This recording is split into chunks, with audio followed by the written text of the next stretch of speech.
Bonjour à tous et bienvenue sur boursicoté.com pour cette nouvelle analyse technique du CAC 40 en clôture avec une séance qui n'a pas apporté énormément de volatilité, alors en cause des inquiétudes persistantes autour donc d'une possible récession, mais aussi d'un manque de gaz qui pourrait se produire en Europe durant l'hiver prochain, en cause donc le débit de Nord Stream. Et puis nous avons eu quelques prévisions plutôt pessimistes du FMI. Tout cela a plombé l'ambiance et malgré une actualité assez forte d'un point de vue microéconomique, on a cette séance qui nous apporte très peu de volatilité, puisqu'au terme de celle-ci, nous clôturons à 6211,45, perdant 0,42% par rapport à la clôture de la séance précédente. Donc assez peu de volatilité, on a très peu d'écart entre les points hauts et les points bas de cette séance.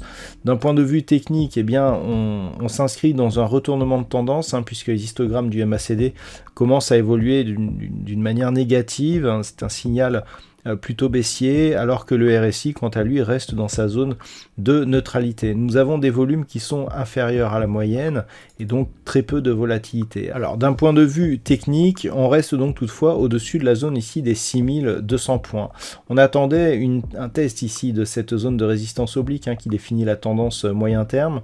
Ce test n'est pas intervenu, on l'attend dans les prochains jours. Peut-être que les marchés aussi sont justement réservés et attendent un petit peu les annonces de la Fed concernant la hausse des taux du côté des États-Unis. Donc pour l'instant, on est dans cette phase d'attente ici, juste sous cette zone de résistance. Les annonces auront lieu demain soir, donc en fonction du consensus, on pourra éventuellement voir émerger une hausse de l'indice, si les taux venaient à monter un peu moins que ce qui est attendu. Dans ce cas, l'objectif serait ici un retour sur la zone des 6295, puis 6364 points, avec au passage ici un comblement de ce gap qui s'était ouvert entre le 9 et le 10 juin. Ce n'est que sur rupture ici de cette zone des 9364 points que l'on retrouverait un petit peu de dynamique pour valider une poursuite du mouvement haussier.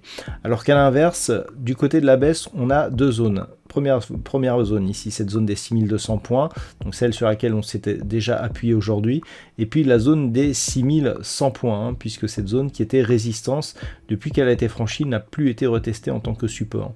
Si le support tient, on reste ici dans une dynamique haussière, avec une tendance certes faible, mais qui reste haussière. Par contre, sur rupture ici de cette zone des 6100, on aura un signal de neutralisation entre ce niveau des 6100 et celui des 5880 points, puisque c'est sur rupture éventuelle de cette zone des 5880 points que l'on aurait le retour d'un signal plutôt baissier. Voilà donc ce que l'on peut dire sur cette configuration pour ce soir. Du point de vue du palmarès, alors nous avons des valeurs qui parviennent tout de même à profiter de cette séance pour prendre un petit peu de hausse. On a notamment Thales, Sanofi et Danone pour les trois premières, alors que du côté des baisses, dans les trois plus fortes baisses, on retrouve Veolia Environnement, Alstom et Renault.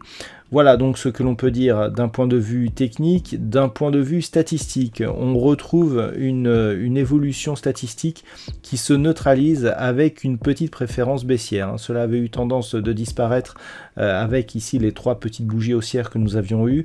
Là, les choses sont en train de changer.